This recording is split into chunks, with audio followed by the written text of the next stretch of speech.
السلام عليكم ورحمة الله وبركاته. أولا قبل ما أبدأ الفيديو عايزة أعتذر لكم جدا على التأخير في نزول الفيديو ده. أنا عارفة إن الوقت ده مهم جدا بالنسبة لكم وإن ناس كتيرة مستنية أي معلومة تساعدها قبل الامتحان، لكن الفترة اللي فاتت بجد كانت زحمة جدا بالنسبة لي وكان ورايا حاجات كتيرة جدا بحاول أخلصها، فادعولي بقى ربنا يوفقني ويسهل لي كل اللي جاي. ولو شايفين الفيديوهات دي بتفيدكم ياريت تساعدوني اننا ننشرها اكتر ونوصل القناة على الاقل 1000 مشترك. الموضوع مش بس رقم، لكن فعلا وصول فيديوهات لناس اكتر بيشجعني جدا ان اكمل وانزل محتوى اكتر، وخصوصا اما بتتفاعلوا معايا. والرحلة مش هتنتهي عند اختبار القبول، انا ناوية ان شاء الله اكمل معاكم بعد الاختبار، سواء للناس اللي اتقبلت وتحب تعرف تفاصيل الحياة في ستيم، او حتى الناس اللي مجالهاش نصيب وعايزة تطور نفسها وتجرب حاجات جديدة برضو.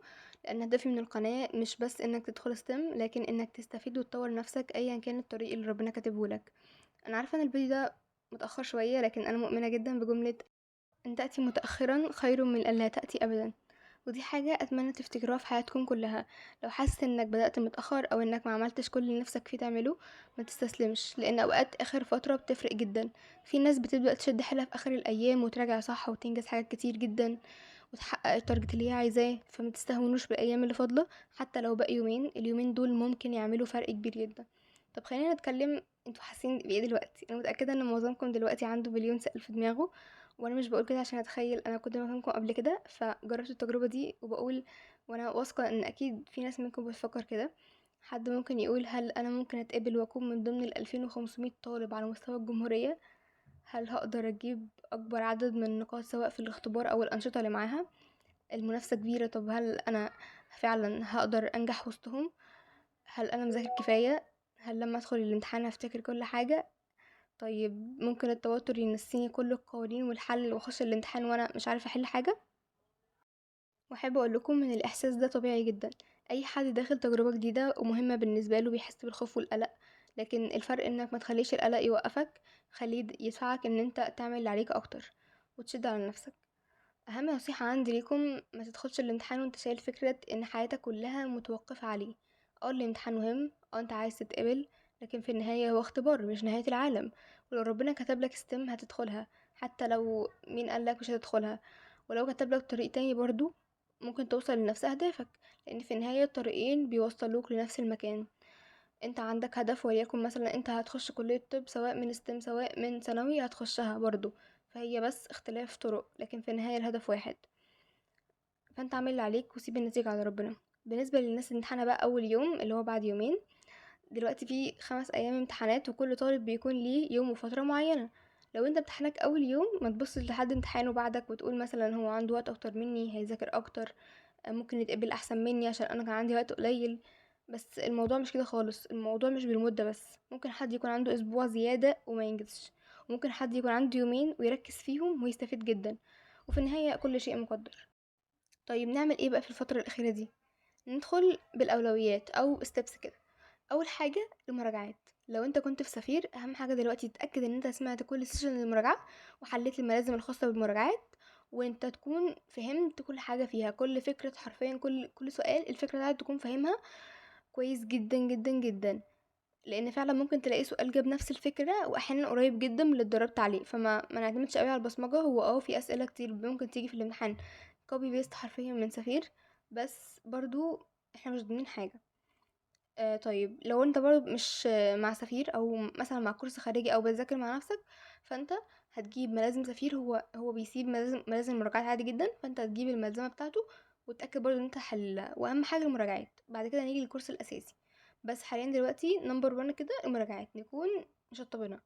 طيب تاني حاجة، في كده سامريز او ملخصات بتجمع اهم نقاط المنهج في كل سنة.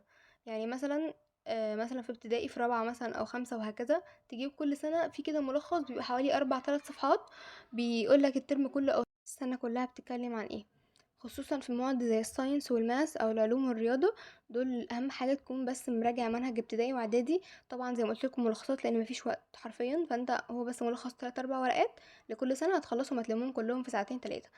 فاهم حاجه الساينس والماس لان هم بيعتمدوا قوي على الابتدائي واعدادي، خصوصا اعدادي. برضو راجع الافكار والقوانين المهمه، لكن ما تفتحش حاجات ضخمه من اول وجديد، مثلا ما تفتحش كتاب الترم الاول كله وتراجعه، لا ده احنا اهم حاجه دلوقتي تنظيم الوقت. طيب تالت حاجه واهم حاجه هي الحل. حلوا كتير جدا جدا جدا جدا، بصوا لحد السنة الجاية هاقول لكم حلّوا كتير، أي سؤال بيقابلك حاول تحلّه أيًا كان هو إيه، وطبعًا الأولوية تكون امتحانات السنوات السابقة، لو أنت حليتها وتمام خلاص أي سؤال قدّامك حرفيًا حاول تحلّه، ليه بقى؟ لإن الحل الكتير بيخلّيك تتعوّد على شكل الأسئلة، بيقلل من التوتر بتاعك، بيعرّفك طريقة الامتحان، تتعلم إزاي تدير الوقت، ونصيحة مهمة حُط timer وأنت بتحل، في البداية حل براحتك عادي، حُط timer شوف بس الrange كل سؤال بياخد معاك قد إيه، بعد كده بقى ابدأ قلل الوقت وزوّد الأسئلة، يعني مثلًا لو في الأول حطيت 10 دقايق في 10 أسئلة بعد كده حاول تخليهم 15 سؤال في 10 دقايق هكذا، يعني حاول تقلل الوقت لان اختبار ستيم مش محتاج ذكاء بس هو محتاج سرعة وتركيز، فأهم حاجة يكون ده انت تحل كتير. طيب ليه بلاش تعمله بقى دلوقتي؟ اول حاجة ما تضيعش وقتك طول اليوم على جروبات الراغبين لان ساعات بدل ما بتطمن بتتوتر اكتر، فتلاقي حد يقولك الامتحان صعب وحد يقولك ده في سؤال معرفتش احله وتوتروا بعض وبصوا، يعني هو توتر على الفاضي. انت لو عندك سؤال محتاج تسأل فيه مثلا سؤال معرفتش تجاوبه فمحتاج حد يساعدك في حله، اكتب السؤال واستنى الإجابة، استنى الإجابة بعدها بفترة بقى افتح شوف بس الإجابة لرد السؤال ده، ما تشوفش كل المسجات، لان انتوا يا جماعة في الوقت ده انتوا اولى بكل ثانية حرفيا، انتوا عندكم وقت قليل ومحتاجين تستفيدوا منه قدر الامكان. يعني حرفيا انا في واحدة كنت كانت معايا، يعني كنا رايحين احنا الاتنين الامتحان، فاحنا واحنا بنمشيين في العربية كنا مراجعين بقى بنراجع السمريز اللي احنا كاتبينها في الكشكول وحاجات شبه كده، فكان في سؤال اتبعت على جروب معين فقلنا نجرب نحله في الطريق، سبحان الله سبحان الله سبحان الله بجد احنا السؤال اللي احنا حليناه ده دخلنا الامتحان لقيناه موجود، يعني يمكن لولا انا قبل كده عمري شفته في حياتي وسبحان الله جه في الوقت ده، لقيته مبعوت عادي فجربت احله، ما كانش سؤال امتحان هو كان سؤال كان في ملزمة معينة يعني بس انا ما فتحتش الملزمة دي، فسبحان الله فيعني حلو كتير جدا جدا جدا جدا جدا. اهم نصيحة بقى اصلا المفروض كنت احطها في الاول انكم تقربوا من ربنا جدا الفترة دي، ادعوا كتير قوي قوي قوي لان انت ممكن تكون عملت كل الاسباب لكن التوفيق في النهاية من ربنا، فذاكروا حلوا اجتهدوا خدوا بالاسباب، لكن ما تنسوش يا جماعة ان ربنا قادر يغير كل حاجة، في ناس كتيرة كانت بتبقى مش عاملة 100% من المجهود المفروض تعمله وربنا كرمها وخلاها ووفقها، لان انت حتى لو انت مذاكر كل حاجة بدون توفيق ربنا ممكن تنسى كل ده حرفيا وما تعرفش تحل حاجة، لو انت مش مذاكر ربنا يلهمك التوفيق وان انت تعرف تفكر صح فتحل الاسئله حتى لما كنتش حل كتير. انا مش بقول لكم انتوا ما تذاكروش او كده، لا انتوا تذاكروا وتقربوا من ربنا جدا وتحسنوا علاقتكم بربنا، حتى يا جماعه لو النتيجه ظهرت وانتوا ان شاء الله اتقبلتوا او لا علاقتكم بربنا تفضل مكمله لحد الى ما لا نهايه حرفيا، لان انتوا مش هتعرفوا تاخدوا اي ستيب او اي خطوه في حياتكم من غير ما ربنا يكون موفقكم فيها ومساعدكم فيها. ممكن الحاجة تيجي بس تيجي بصعوبة فربنا يخلي الحاجة تيجي بسهولة فتعرفوا تتأقلموا معاها. فأهم حاجة يا جماعة علاقتكم مع ربنا.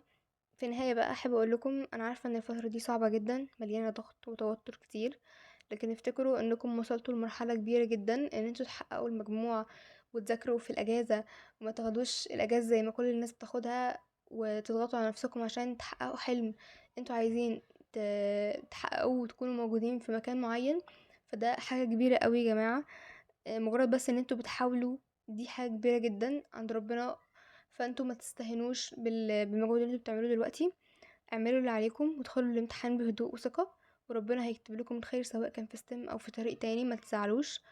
برضو ما تخلوش نفسكم مغرمين قوي بستيم واللي هو لو ما دخلناش احنا كده حياتنا هتبوظ، لا خالص خالص خالص، ايا كان الطريق اللي ربنا هيكتبه لك تأكد حتى لو انت مش حاسس دلوقتي او مش هتحس دلوقتي بعدين هتقول الحمد لله ان ربنا خلاني في المكان ده، سواء هنا او هنا فانتوا ده المكان المناسب ليكم، واي حد عايز يتطور ويحسن من نفسه هيعرف في كلتا الحالتين. فاستنونا بقى في الفيديوهات الجايه هنكمل معاكم الرحله، هنتكلم عن يوم الامتحان نفسه تاخدوا ايه معاكم تعملوا ايه قبل اللجنة، ازاي تتعاملوا مع الوقت جوه الامتحان تحلوا اصلا طريقة التفكير في الاسئلة ازاي في الامتحان. ولو الفيديوهات دي ساعدتكم ياريت تدعموني بالاشتراك ومشاركة القناة مع اي حد مقدم في ستيم من راغبين، ربنا يوفقكم كلكم واشوفكم في الفيديو الجاي، ما تنسوش تصلوا على النبي، والسلام عليكم ورحمة الله وبركاته.